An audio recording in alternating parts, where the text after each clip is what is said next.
9 ஆண்டுகளாக அமைதியாக இருந்தது போல் இனி என்னால் இருக்க முடியாது என வி.கே. சசிகலா ஆவேசமாக தெரிவித்துள்ளார். ராமநாதபுரம் மாவட்டம் கமுதி கோட்டைமேட்டில் மறைந்த முன்னாள் முதலமைச்சர் ஜெயலலிதாவின் 78ஆம் ஆண்டு பிறந்தநாள் விழா பொதுக்கூட்டம் மற்றும் நலத்திட்ட உதவிகள் வழங்கும் நிகழ்ச்சி நடைபெற்றது. இதில் பங்கேற்பதற்காக சசிகலா அதிமுக கொடி பொருந்திய வாகனத்தில் வருகை தந்தார். அவருக்கு வழி நெடுகிலும் அவரது ஆதரவாளர்கள் உற்சாக வரவேற்பு அளித்தனர்.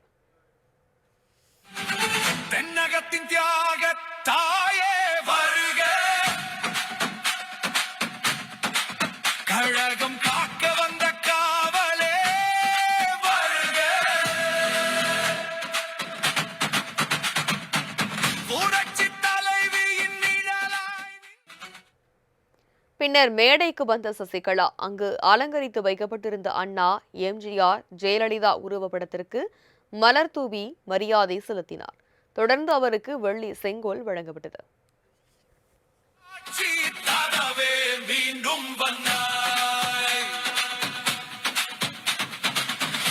கதவு திறக்கப்பட்டது. சிங்கப்பெண்ணே வெளியே வா, சிம்புட் பறவையே சிறகை விரி எழு, திருப்பு முகம் திற விழி, வையம் ஆண்ட வண்டமிழ். தொடர்ந்து தான் தொடங்கிய புதிய கட்சியை அறிமுகம் செய்தார். மேலும் கருப்பு, வெள்ளை, சிவப்பு என 3 நிறங்களுடனும் அண்ணா, எம்.ஜி.ஆர்., ஜெயலலிதா ஆகியோரின் படங்கள் இடம்பெற்றுள்ள புதிய கட்சி கொடியையும் அறிமுகம் செய்து வைத்தார்.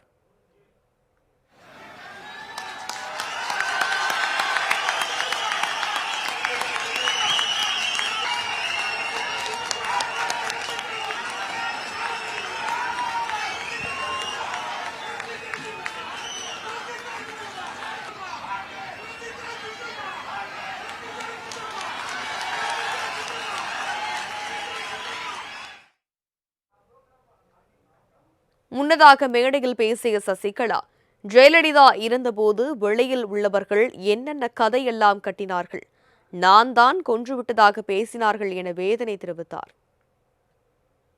உடம்பு சரியில்லாம போகுது. 2016 தேர்தல் முடிஞ்சு 72 நாள் ஆஸ்பத்திரியில் இருக்கோம். நான் வீட்டுக்கெல்லாம் அழைச்சிட்டு வர்றதுக்கு நல்ல நாள் பார்த்து வச்சிருக்கோம்.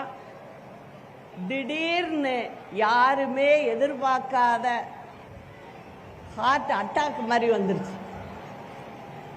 அதில் தான் அம்மாவுக்கு இப்படி ஆனது. ஆனால் வெளியில் என்னென்ன கதை கட்டி விட்டாங்க நம்ம எதிரியெல்லாம். இந்த அம்மா தான் கொண்டுட்டு அப்படின்னாங்க. இதெல்லாம் யாராவது நம்புவாங்களா? நீ அரசியலுக்காக நீங்க செஞ்சீங்கன்னா அது எப்படி உண்மையாகும்? ஜெயலலிதா மறைவுக்கு பின் கட்சியில் ஏராளமான பிரச்சனைகள் உருவானதாகவும் தான் முதலமைச்சராக உட்கார வைத்தவர் தனது முதுகில் குத்தியதாகவும் வேதனை தெரிவித்தார். மேலும் கட்சி என்னவானாலும் பரவாயில்லை என தன்னை பற்றி மட்டுமே நினைத்தார் எடப்பாடி பழனிசாமி எனவும் குற்றம் சாட்டினார். கூட்டி உட்கார வச்சு நான் பேச வேண்டியதெல்லாம் சொல்லி இப்போ இருக்கிறார் இல்லையா, இவரை முதலமைச்சராக தேர்ந்தெடுத்தோம். நான் பேரை சொல்ல கூட விரும்பல, எனக்கு வரமாட்டேங்குது.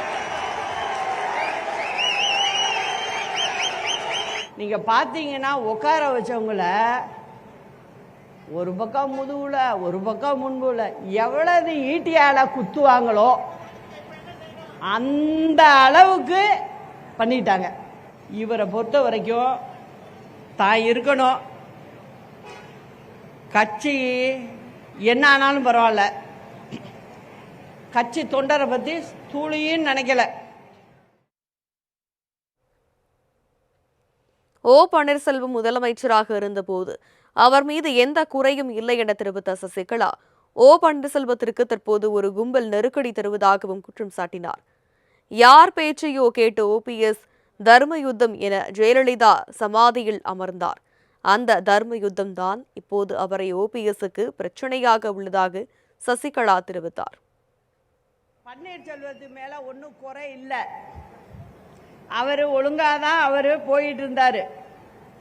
ஆனா சுத்தி இப்ப இருக்கிற கும்பல் இருக்குல்ல, அங்க அம்மா அவர் போக்கு சரியில்லை, என்னையா போக்கு சரியில்லை, அவர் நல்லா தானே பண்ணிக்கிட்டு இருக்காரு அப்படின்னு நான் சொல்கிறேன். இல்லைம்மா சரியில்லைம்மா, நீங்கள் இப்போ கட்சிக்கு பொதுச் செயலாளர் ஆகணும், நீங்களே முதலமைச்சர் ஆகணும் அப்படிங்கிற மாதிரி ஒரு கோரிக்கையை கொண்டாந்து அவர் ரொம்ப நெருக்கடி கொடுக்க ஆரம்பிச்சிட்டாங்க. அவருக்கு அவராலையும் வெளில சொல்ல முடியலை. அதுக்கப்புறம் பார்த்தேன், இந்த பிரச்சனை உள்ளுக்குள்ள புகஞ்சதுனால இதை தடுக்கிறதுக்கு ஒரு வழி இதுதான் அப்படின்னு முடிவு பண்ணி தான் நான் ஒத்துக்கிட்டேன். அதுக்குள்ள பன்னீர்செல்வத்துக்கு என்ன ஆச்சோ தெரியல, என்ன ஆயிடுச்சு, திடீர்னு போய் அம்மா சமாதியில் போய் உட்காந்துட்டார். போய் உட்காந்து தர்ம உத்தரவுட்டார். அது யாரோ சொல்லியிருக்காங்க, எல்லாருக்கும் புரியும். ஏதோ கேட்டு அவர் ஏதோ பண்ணிட்டாரு. கடைசியில் அதே இன்னை வரைக்கும் அவருக்கு சிக்கலாயிடுச்சு. அது வேற. தேர்தல்களில் 10 முறை தோல்வியை சந்தித்தவர் எடப்பாடி பழனிசாமி என விமர்சித்த சசிகலா, 9 ஆண்டுகளாக அமைதியாக இருந்தது போல் இனி என்னால் இருக்க முடியாது என ஆவேசமாக தெரிவித்தார். இதுவரைக்கும் பார்த்தீங்கன்னா 10 முறை தேர்தலில் தோல்வியை மட்டும்தான் பார்த்துருக்கோம், வெற்றி பெறலை. நான் பேசாமல் இருந்தேன்னு வச்சுங்க, நான் இந்த மாதிரி 9 வருஷம் இந்த மாதிரி தொடர்ந்து இருந்தேன்னா புரட்சி தலைவி அம்மாவுடைய வழிவந்த கழக தொண்டர்களுக்கும் தமிழ்நாட்டு மக்களுக்கும் நான் செய்கின்ற பெரிய துரோகம் ஆயிடும். பெங்களூரு சிறைகள் இருந்தபோது தனக்கு பிரச்சினை கொடுக்கப்பட்டதாக சசிகலா குற்றம் சாட்டினார். பெங்களூரு சிறையில் இருந்தபோது சென்னை சிறைக்கு மாற்ற அதிமுக அமைச்சர்கள் சிலர் வற்புறுத்தியதாக கூறிய அவர், தான் மாற மறுப்பு தெரிவித்ததால் உயிர் தப்பியதாக தெரிவித்தார். 4-5 மந்திரிங்க வந்தாங்க என்னை பார்க்க, ஒரு 2 மாசத்துக்குள்ள வந்தாங்க. எல்லாரும் பார்த்துட்டு பேசிட்டு இருந்துட்டு, அம்மா நீங்கள் சென்னை ஜெயிலுக்கே நம்ம மாற்றிக்கலாம், நீங்கள் ஏன் பெங்களூரில் இருக்கணும் அப்படின்னு கேட்டாங்க. அதில் செங்கோட்டையன் ரொம்ப கேட்டார். அதை அம்மா இங்கே மாற்றிக்குவோம், நம்ம செக்ரட்டரி ஹோம் செக்ரட்டரி லெட்டர் கொடுத்து பெங்களூர் ஹோம் செக்ரட்டரிக்கு கொடுத்தா போகிறோம், நம்மளுக்கு இங்கே டிரான்ஸ்ஃபர் கொடுத்துருவாங்க, அதனால நீங்கள் நம்ம ஊர் ஜெயிலுக்கு வந்துடலான்னாங்க. ஏதோ தெய்வாதீனமாக எனக்கு கடவுளே சொன்னிச்சு போல இருக்கு, இல்லைன்னா நான் இன்னைக்கு பேசிக்கிட்டு இருப்பேனாங்கிறதே கஷ்டம். தொடர்ந்து பேசிய சசிகலா, கட்சியின் பெயரை விரைவில் அறிவிப்பதாகவும், தன்னுடைய கட்சி அண்ணா, எம்ஜிஆர், ஜெயலலிதா வழியில் திராவிட கட்சியாக இருக்கும் எனவும், எதிரிகளையும் துரோகிகளையும் வேறறுக்கும் திராவிட கட்சியாக செயல்படும் என்றார். தமிழகத்திற்காக, தமிழகத்தில் உள்ள மக்களுக்காக, நம் கழக தொண்டர்களுக்காக புதிய களத்தை காணப்போகிறோம். ஒரு புதிய கட்சியை ஆரம்பிக்க போகிறோம். இது ஒரு திராவிட கட்சியாக பேரறிஞர் அண்ணா, புரட்சி தலைவர் எம்ஜிஆர், புரட்சி தலைவி அம்மா ஆகியோரின் வழியில் ஏழை எளிய சாமானிய மக்களுக்கான ஒரு கட்சியாக, எதிரிகளையும் துரோகிகளையும் வேறறுக்கின்ற ஒரு கட்சியாக இது செயல்படும். கட்சியின் பெயரை மட்டும் விரைவில் அறிவிக்கிறேன்.